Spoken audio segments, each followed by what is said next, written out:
Bueno, hola a todos y todas, muchas gracias a quienes están conectados, gracias por supuesto a la organización y felicidades por esta tremenda instancia. He aprendido un montón en estos 2 días de charla, tremendos exponentes, tremendas ponencias. Muchas gracias por esta oportunidad. Amigos y amigas, entonces, bueno, mi nombre es Jacinta Teijeiro, soy actriz y gestora cultural, tengo una compañía de teatro acá en el sur de Chile, en Puerto Montt, Payasos con ropa de calle, y desde un tiempo a la fecha que llevamos investigando y experimentando nuestros montajes con diversas disciplinas de las artes escénicas niponas, sobre todo su narración, que ha resultado muy interesante ponerlo en puesta en escena acá en el sur de Chile, ¿no? Un poco olvidado de la mano de Dios. Entonces, una cosa llevó a la otra y nuestra afición por la cultura japonesa y el teatro llevó a esta investigación que llevamos presentando más o menos un par de años y que ha crecido a lo largo del tiempo con bibliografía, textos, un libro muy importante, casi una Biblia de Fernando Cid Lucas, un escritor español, muy importante revisarlo y pues aportes personales y de muchas personas que hemos conocido a lo largo del camino. Quizás no voy a poder contextualizar tanto como quisiera, es un poquito más larga quizás la charla y en honor al tiempo también quiero poner de velocidad 1.5 si me permiten. Así que igual, cualquiera que esté interesado puedo pasarle mis apuntes, están escritos y la idea es compartir este conocimiento y conversar y reflexionar y recibir feedback, que es como lo interesante de estar acá.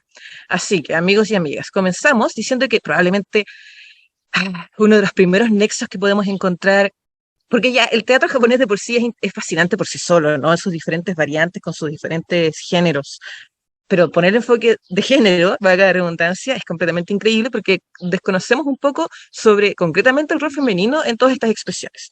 Entonces, la primera vez que encontramos alguna referencia es en la mitología, ni más ni menos, sobre todo en el mito de la cueva o el mito de la caverna, protagonizada ni más ni menos que por nuestra querida, única, grande y nuestra Amaterasu, la diosa del sol, de quien proviene todo este matrilinaje que le da carácter divino a los 14 emperadores legendarios primero y después a todos los históricos. Entonces sucede que un día Amaterasu estaba muy enojada por las afrentas realizadas por su hermano Susano, el dios de los mares y las tormentas, y decidió guarecerse y esconderse en una cueva y sellar su entrada con una gran roca. ¿Qué pasó? Que con ello privó a los seres humanos de la luz del sol. Entonces se reinó el caos y la confusión, la gente no distinguía el día de la noche, las criaturas de la noche empezaron a hacer de las suyas, se morían las cosechas, todo era caos, todo era confusión, todo era terror. Los kami, los dioses, intentaron sacarla de diferentes formas, no pudieron, hasta que Usume, la diosa de la risa, se le ocurrió algo muy interesante. ¿Qué fue? Que puso un tronquito al exterior de la cueva, se cubrió su pelo y su túnica con enredaderas, tomó un manojo de bambú y se subió encima del tronco y empezó a bailar sin música. Al principio de forma muy lenta, un poco más rápido después, hasta que al final fue de forma frenética, tanto así que se le cayeron todas sus ropas y quedó bailando desnuda. Lo que provocó la risa instantánea de los kami, de los humanos también que estaban mirando, y como dicen que la curiosidad mató al gato, tal cual fue, porque Materatsu quiso saber de dónde salía toda esta risa, todo este jolgorio, qué pasa. Entonces abrió un poquito la entrada de su cueva y qué pasó, que los kami la sacaron inmediatamente y así se restauró sobre la faz de la tierra la luz del sol. Entonces este mito se puede interpretar como típico, ¿no? La victoria de la luz sobre la oscuridad, algún eclipse solar, pero también como el primer atisbo, alguna vez escrito en el Kojiki, como de expresión teatral, porque tenemos todas las condiciones para que se cumplan. Es decir, tenemos una actriz, tenemos vestuario, que eran las enredaderas, ¿no? Tenemos utilería, el manojo de bambú, un escenario delimitado, una intención escénica, que Materatsu salga de la cueva. Tenemos además un público, claro, que estalló en carcajadas, después se aplaudió y al final, al desenlace, volvieron a su cotidianidad, a su día a día normal de ya sea divino o humano. Un poco lo que pasa cuando la gente va al teatro, termina una obra, aplaude y vuelve a lo normal, ¿no? Entonces, muy interesante que incluso en la mitología tenemos teatro hecho por una mujer para un público femenino también. Por supuesto que Materatsu eso lo descubrió después. Pero ya, volvamos, perdón, me acelero bajito. Es que este tema lo disfruto mucho, así que espero que ustedes lo disfruten también. Bueno, ya yendo a los albores del comienzo de la civilización, cultura, sociedad japonesa, tenemos una figura muy importante en otro ritual muy importante, que es probablemente lo más puro que conservamos hasta el día de hoy de lo que es el teatro japonés, ¿no? Como lo más intacto. Y es el kagura, literalmente música para los dioses. Es un ritual de carácter shintoísta, por eso era muy cuidado, muy estético, muy formal también, muy estudiado, que bueno, todos los kaguras son distintos. El kagura es un conjunto de representaciones que suceden, ¿no? Música, danza, performance. Entonces había una figura muy importante, muy central, muy femenina, que son, y probablemente ustedes la conocen, las Miko. Son jóvenes, adolescentes, vírgenes, que están cultivadas en la lectura, en el canto, la música y la escritura, y que al ritmo de un compás monótono entran en trance. Y en este trance logran directa comunicación con los dioses, donde pueden hablarles entonces de los petitorios de la aldea. Todos los Kagura a lo largo y ancho de todas las islas de Japón son sumamente distintos por sus diversos orígenes, es decir, geográficos, sociales o religiosos, ¿no? Pero tenemos esta figura central y no solamente tenemos a las Miko en el Kagura, sino que también en este mismo instante, ¿no?, del que estamos hablando de Japón, en este mismo periodo de la historia, antes del año 1000, por decirle, um, en los diversos festividades, cosechas, equinoccios, teníamos diferentes roles que cumplían las mujeres, en particular y en exclusiva. Mujeres cantantes en las ceremonias o mujeres bailarinas en específico. Entonces, muy importante, por cierto, a todos quienes gusten de la videoanimación japonesa, al menos yo he visto 2 veces representadas a las Miko. La primera, en el anime Kimetsu no Yaiba, donde el padre de Tanjiro, el protagonista, realiza el Kagura del Fuego, y luego hay varias escenas de eso en Your Name, la película de Makoto Shinkai, muy popular y muy buena, por cierto. Y dale, todo iba relativamente bien, como con el protagonismo de la mujer en ceremonias religiosas que tienen todo este lado artístico y performático que podrían ser las artes escénicas, hasta que empezó a ir relativamente todo mal. Cuando no, o sea, sí puede ser. Con la creación del teatro no, que sabemos que fue por alrededor del 1300 y tanto, y 2 personas, Kanami y su hijo Seami, juntos escribieron cientos de obras de teatro no, que por supuesto vienen de lo primigenio, ¿no? Y que era el primigenio del Kagura, y donde la mujer tenía un papel relevante. Pero bueno, nuevas reglas, nueva estructura, y el teatro no se acordó de también, como muchas de sus obras tienen relación con lo ceremonioso, con lo religioso, con los dioses. Entonces recordaron esto, que la mujer es impura por los días de la menstruación y el embarazo, que gare, mancha, ¿no? Entonces, nada, pues la mujer luego quedó relegada, retirada, no existe por muchos años en las representaciones del teatro, ¿no? Pero sí, bien, los roles femeninos fueron interpretados por hombres, sí habían muchas representaciones femeninas en esta obra, concretamente, por ejemplo, el género, o sea, no el género, pero como el nombre de las obras no, que llevan al protagonista a un personaje femenino, se llaman Ona Mono. Y hay muchos personajes muy universales también que se repiten en la literatura o en la dramaturgia, como la típica mujer fatal, o la mujer fantasma que viene a buscar venganza, o la que pierde la cordura, después la representan con máscaras de Anya, este demonio desfigurado con colmillos y cachos. O también está presente, no sé, por la típica anciana octogenaria que viene a dar consejos, que vive en las montañas, ¿no? Pero todos interpretados por hombres. Entonces, pero vamos más adelante porque eso se restablece en algún momento. Bueno, además que mencionar brevemente de que si bien el teatro no estaba destinado para los hombres, el mismo Kanami y el mismo Seami, los creadores, tenían esposa, tenían hija, sobrina, la señora Graciela, qué sé yo, y estaban de alguna forma vinculadas con la creación de esta disciplina o este género en particular. Pero los secretos de las artes escénicas del no eran traspasados de maestro a discípulo, en singular masculino. Junto con el no, también se creó, el kabuki, saltó el kabuki, no logro ver bien mi diapositiva, pero bueno, mejor me quedo aquí. En el no existía, todavía se ocupa a veces, un entreacto. Puede ser una obra larga o entre 2 obras de teatro no. El kyogen, que es ahora por lo general se ve como un espectáculo por sí solo, pero el kyogen es un espectáculo humorístico donde también actuaban mujeres, pero el personaje femenino era mucho más fuerte que en el no, por lo menos. Y no sé, habían muchas obras sobre suegras, donde el yerno quedaba mal parado. Pero ya, sobre todo a principios del siglo XX, ya con la restauración Meiji detrás y todas las llegadas y corrientes occidentales de un montón de cosas, pero sobre todo, por supuesto, que influenció el teatro, se abrió este espacio a las mujeres y también a los extranjeros. De hecho, el primer extranjero que hizo kyogen alguna vez fue Donald King, un gringo, y posterior a él, bueno, más o menos ya contemporánea nuestra, está Lisette Torrijo, una señora ya mexicana que ha hecho un montón por la difusión y promoción del teatro japonés en Occidente. Mis saludos para ella si alguna vez de esto. Y dale, después del Kyogen tenemos el Kabuki, que se creó por ahí, por el 1600, y lo creó ni más ni menos que una mujer, sí, Okuni no Izumo.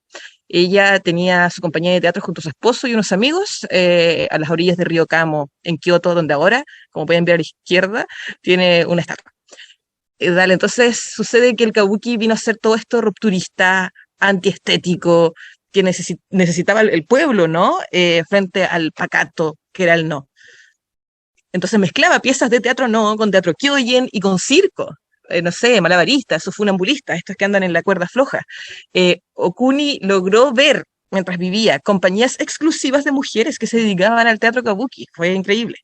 Incluso ella fue muy osada para su tiempo, es decir, hacía transformismo junto a su marido, me recuerda un poco a nosotros, donde ella interpretaba a un personaje masculino en el escenario y su esposo interpretaba un rol femenino. Incluso llegó a subirse con dos katanas al escenario, en esa época, 1600, donde los samuráis reinaban.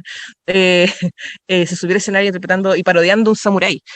Y claro, a diferencia del no, que era como muy para la corte, muy para los altos rangos, el kabuki era del pueblo. También se presentaba para la corte y lo disfrutaban, pero sobre todo recorrían aldeas y festivales y cosechas y ceremonias, entonces era muy, muy cercano. Y dale, Okuni se quedó en eso, en que todo iba súper bien, hasta que, bueno, en el momento en que se creó el teatro kabuki, este género, era el momento del 1600 al 1868, justo antes de Meiji, ¿no? Del periodo Tokugawa. Y el periodo Tokugawa dijo, queremos una sociedad estructurada y jerarquizada, que nadie se salga de la norma. Para eso el shintoísmo no servía ni el budismo tampoco. Así que, ¿qué pasó? Exacto, neoconfucianismo chino, donde el rol de la mujer era renegado. Primero a los deseos de su padre, después a los de su esposo y el último en su vejez a los de sus hijos varones. Frente a este escenario, en 1625 o 29, salió un decreto que decía que ya las mujeres no podían interpretar ningún tipo de rol en el teatro kabuki. Y con eso, ¿por qué? Porque se le acusaba a las actrices de ejercer la prostitución y de encandilar a aquellos nobles jóvenes y samuráis que muchas veces iban de incógnito a ver las funciones de teatro kabuki.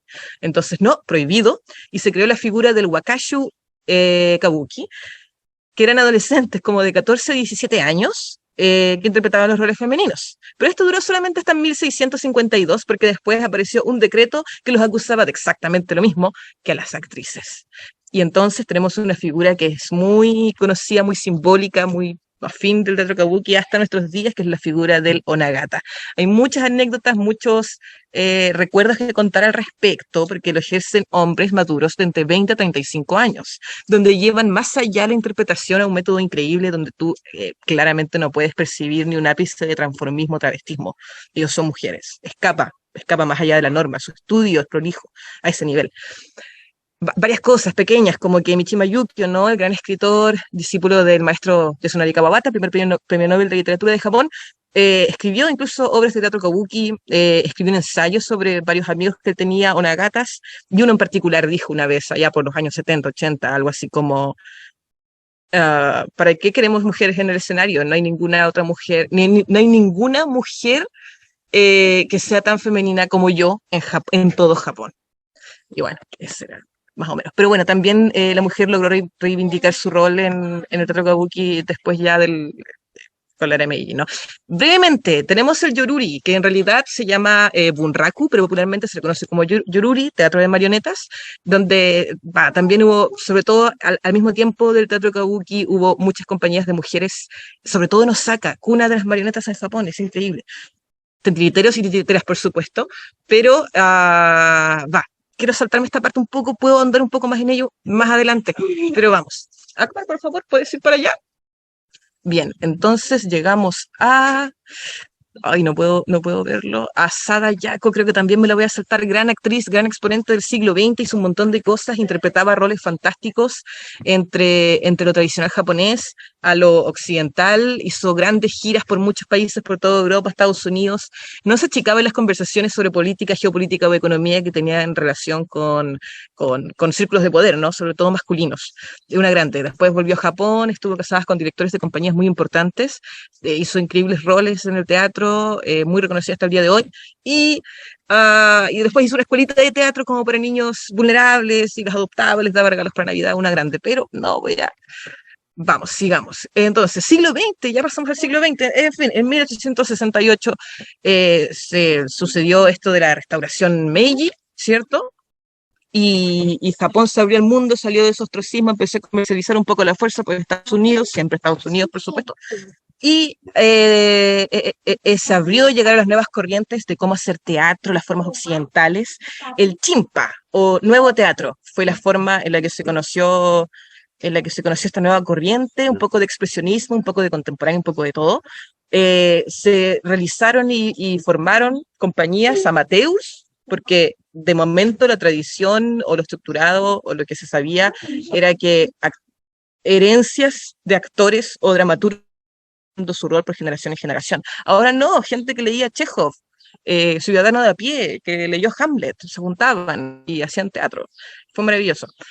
Y así surgieron, bueno, un montón de nuevas corrientes, como por ejemplo, en 1913, la creación de la escuela Takarazuka, muy importante, en precisamente el lugar de Takarazuka, que es una especie de balneario donde la gente iba a la playita, ¿cierto? Las termas, y resulta que un empresario multimillonario quería hacer las vías de los trenes y anduvo viajando por Estados Unidos y dijo que era cuestión de tiempo para que el teatro de cabaret llegase a Japón.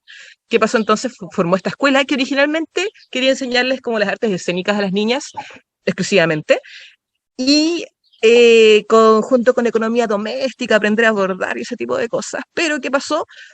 Que todo eso, la botánica, por ejemplo, se salió a segundo plano y se dedicaron solamente a hacer una escuela de teatro. La escuela de teatro femenina más reconocida de Japón hasta el día de hoy, donde hay pruebas donde van cientos de chicas año a año, y donde solamente quedan 50, es un honor pertenecer a la escuela Takarazuka, y hay una cosa que pasa mucho hoy en día, de hecho hay estudios al respecto sobre que estos seres andrógenos que crean las chicas, porque los personajes masculinos son interpretados por supuesto que por ellas, atraen mucho al público femenino. Esta belleza el varón, ¿cierto? Y lo no varón, y se crea un idílico también que no crea, por supuesto, que el actor promedio masculino, que es como una especie de sensibilidad o atracción, no sé, se crea un furor respecto a las interpretaciones de las chicas. Recién ahora, o sea, no recién ahora, ya hace un tiempo, están haciendo giras internacionales, de vez en cuando reviso su página web y es increíble el trabajo que hacen. Sigamos, porque en 1950 se crea, sí, el Teatro Butó, a mano de dos personajes cuyo nombre nunca me salen, perdónenme, pero están en los apuntes, se los paso si quieren. ¿Y qué? Viene a hablar de todo lo que nunca se habló en el teatro japonés al fin. Me refiero a una mezcla de expresionismo brutal con el horror y la violencia y la homosexualidad y la atrocidad de las bombas atómicas. Contemporánea a su creación está la grande de Yoko Ashikawa. Ella tenía una coreografía muy particular que se acercaba a lo cruel y a lo fantasmagórico. Fue una pionera en este estilo, y ya más contemporánea tenemos a la maestra Minako Seki, que de hecho anduvo en Chile hace un par de años atrás, y quizás este año también viene a Chile. Bueno, ella es famosa por acuñar el término butó de la luz, que tiene en su producción, en su montaje, en su coreografía, mucha relación con lo onírico, con la ensoñación y con lo ecológico. Bueno, el butó también es de todos los géneros dramáticos que tiene Japón, es probablemente el más representado fuera de este, con compañías extranjeras y montajes extranjeros. Acá en Chile, en la particular, se genera cada 2 años, si estoy bien, un festival internacional de butó muy importante que se realiza entre la quinta región y la región metropolitana, llevado a cabo por la compañía Ruta de la Memoria y su maestra Natalia Cuellar. Aquí les mando un saludo. Y bueno, y así es como llegamos, sí, al término de nuestra presentación. Espero que este recorrido les haya gustado, amigos y amigas. Espero que no haya sido un bombardeo de datos, aunque así se sintió, la verdad. Pero bueno, insisto en que puedo compartir. Quedan 5 minutos, ya me estaban censurando. ¡Ay, pasamos! ¡Perdón! ¡No! Al revés, De al verdad que le revés, no puse sé, todos pasamos. mucha velocidad, pero bueno, nada, brevemente una sola frase, que es como que todavía queda mucho que hacer para reivindicar el rol femenino en las tablas niponas, pero las nuevas generaciones están exponiendo mucho de su esfuerzo. Así que un tema Ya. interesantísimo que siempre va a seguir dando para largo. Muchas gracias por la oportunidad. A Muchas ti, gracias. a ti.